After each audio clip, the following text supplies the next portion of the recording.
Hi everyone, जय मां वैष्णो। आज मैं बोर्ड एग्जाम के लिए स्टडी रूटीन शेयर करने वाली हूँ, साथ ही कुछ ऐसी टिप्स जिन्हें आप बचे हुए टाइम में फॉलो करके एक टॉप अचीवर बन सकते हैं। अगर आप किसी और क्लास के हैं ना, तो भी ये वीडियो आप लोगों के लिए बहुत हेल्पफुल होने वाली है। तो चलो फटाफट से शुरू करते हैं।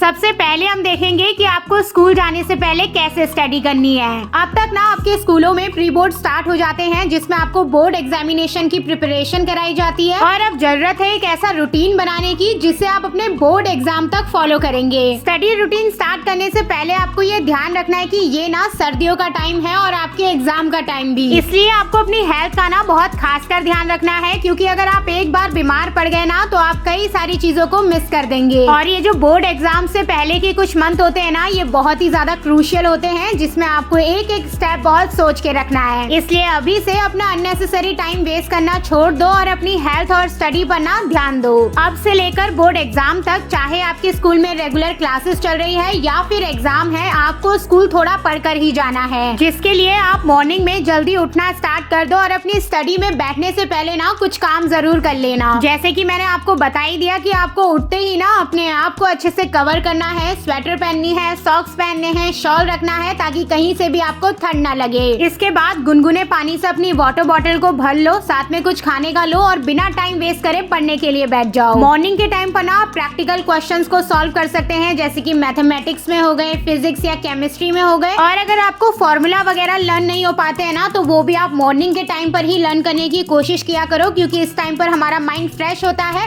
तो ये सारी चीजें आपसे इजिली सॉल्व हो जाएंगी। ये जो 10th और 12th के मार्क्स होते हैं ना, ये हमारे लिए बहुत ज्यादा इंपॉर्टेंट होते हैं करियर वाइज, इसलिए अब तो ना आप सुबह लेट में उठने वाली आदत को बिल्कुल छोड़ दो और अपनी स्टडी में 100% दो। इतना करने के बाद आप अपने स्कूल के लिए रेडी हो जाइए। और अब हम देखेंगे कि आपको स्कूल में किस तरीके से स्टडी करनी है। इस टाइम तक ना लगभग स्कूलों में सिलेबस कंप्लीट हो जाता है और टीचर बच्चों को रिवीजन कराने में लग जाते हैं। एक तो ना आप बिल्कुल अपने स्कूल की इस टाइम पर छुट्टी मत करो, और कोई भी अगर आपके डाउट है ना, तो रिवीजन टाइम पर उनको क्लियर करवा लो। कोशिश तो यही रहनी चाहिए कि स्कूल के साथ ना आपका खुद का भी सेल्फ स्टडी का सिलेबस कंप्लीट हो जाए और आप साथ साथ रिवीजन करें। आपको अच्छे मार्क्स लाने के लिए ना हर एक सब्जेक्ट के क्वेश्चन पेपर सॉल्व करने चाहिए, और आप इस स्टेप में तब तक नहीं पहुंच पाएंगे जब तक आपका सिलेबस कंप्लीट नहीं होगा। इस टाइम पर ना स्टडी के साथ साथ आपको अपनी प्रैक्टिकल फाइल्स भी कंप्लीट करनी होती है और अपनी नोटबुक्स के काम को भी कंप्लीट करना होता है, जिस वजह से आप ज्यादा टाइम स्टडी को नहीं दे पाते हैं। तो इसके लिए ना आपके स्कूल में अगर कोई भी गेम पीरियड है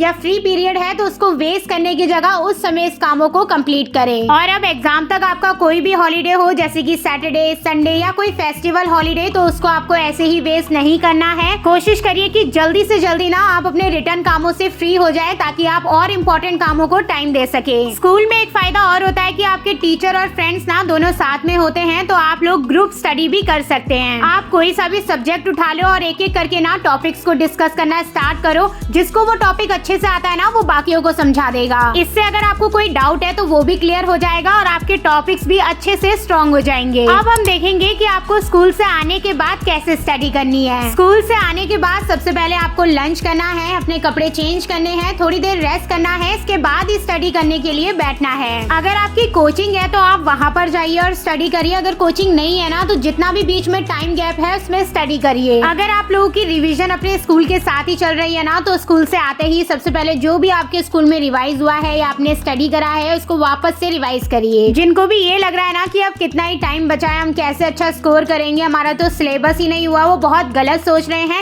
अगर अभी भी आप अपने टाइम को मैनेज करते हुए फोकस करके स्टडी करेंगे ना, तो आप बिल्कुल बाजी पलट सकते हैं। लेकिन हाँ, उसके लिए मेहनत करनी पड़ेगी, कुछ सेक्रीफाइसेस, और हर वक्त ना अपने गोल को लेके मोटिवेट रहना पड़ेगा। जब मेरे बोर्ड एग्जाम थे ना, मैंने तो इधर उधर जाना बिल्कुल बंद कर दिया था, चाहे वो एक्स्ट्रा शादियां हो या फिर गैदरिंग्स हो, क्योंकि अगर आप इन जगहों के लिए निकल गए ना, तो अपना पूरा दिन वेस्ट ही समझो। और ये टाइम बहुत इंपॉर्टेंट है, जिसमें हम एक दिन भी वेस्ट नहीं कर सकते। और अब ऐसा नहीं है कि आपको पूरे दिन स्टडी ही करना है, अपने आप को बिल्कुल रिलैक्स नहीं करना है। आप लोग अपने आप को कैसे रिलैक्स कर सकते हैं, वो मैं आपको आगे बताऊंगी। ये जो आपके प्री बोर्ड एग्जाम है ना, इसको आपने अपने बोर्ड एग्जाम की तरह ही समझना है, अच्छे से प्रिपेयर करके इनको देना है, क्योंकि इनका पैटर्न ना बिल्कुल बोर्ड एग्जाम की तरीके से ही रखा जाता है, ताकि आपके अंदर से ना बोर्ड एग्जाम को लेकर जो घबराहट है वो भी निकल जाए और आप लोग अपनी प्रिपरेशन को चेक भी कर सकें। इसलिए इस टाइम पर आपके स्कूल में, ट्यूशन में कोई भी टेस्ट हो तो उनको बिल्कुल भी मिस ना करें और अपना 100% दें। और जहाँ भी आपके मार्क्स कट हो रहे हैं ना, उन टॉपिक्स को वापस से अच्छे से क्लियर करें। इसी टाइम पर आपको अगर किसी सब्जेक्ट के नोट्स बनाने हैं, नोट्स निकालने हैं, फ्लैश कार्ड्स हो गए, डायग्राम्स हो गए,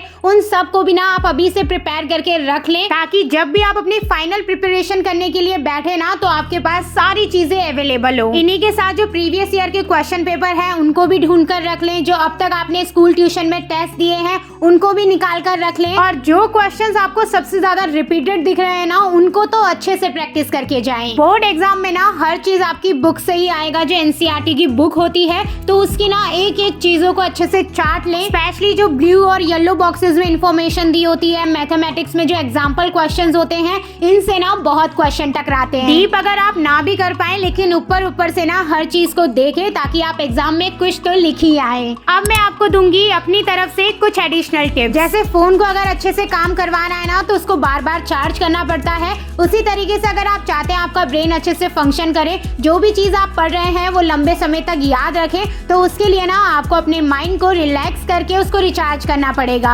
इसलिए रात को सोने से 1 घंटे पहले ना आपको बिल्कुल भी स्टडी नहीं करनी है और अपने आप को रिलैक्स करना है, ताकि आपका ब्रेन ना शांत हो जाए और पूरी रात आप एक अच्छी नींद लेकर ना कल एक फ्रेश स्टार्ट करें। अब इस 1 घंटे में अपने माइंड को रिलैक्स करने के लिए आप कई सारे काम कर सकते हैं। डिनर करिए, अपनी फैमिली या फिर अगर कोई पेट है तो उसके साथ टाइम स्पेंड करिए, वॉक करिए, टू डू लिस्ट बनाइए और अपनी हॉबी फॉलो करिए। अब जैसे कि मैंने आपको इस टाइम की इम्पोर्टेंस तो समझा ही दी है, तो आपको ना अपनी स्टडी से 1 दिन की भी छुट्टी नहीं करनी है। किसी दिन आपके पास एक्स्ट्रा काम है, आप टायर्ड फील कर रहे हैं, पढ़ने का मन नहीं कर रहा है, या किसी भी वजह से अगर आपकी स्टडी नहीं हो पाई है ना, तो उस दिन भी ना आपको एटलीस्ट 1 से 2 घंटा तो अपनी स्टडी के लिए निकालना ही है। क्योंकि अगर आप रेगुलर करने की स्टडी की हैबिट को छोड़ देंगे ना, तो नेक्स्ट डे से वापस से इस हैबिट को बनाना मुश्किल हो जाएगा। और ये लाइन तो शायद आप सभी ने सुनी होगी कि something is better than nothing. इस लाइन को पकड़ लो। ज्यादा नहीं हो पाया कोई बात नहीं, लेकिन थोड़ा रोज पढ़ो। एग्जाम टाइम पर सबसे बड़ी गलती जो बच्चे करते हैं वो है नींद को पूरा ना करना।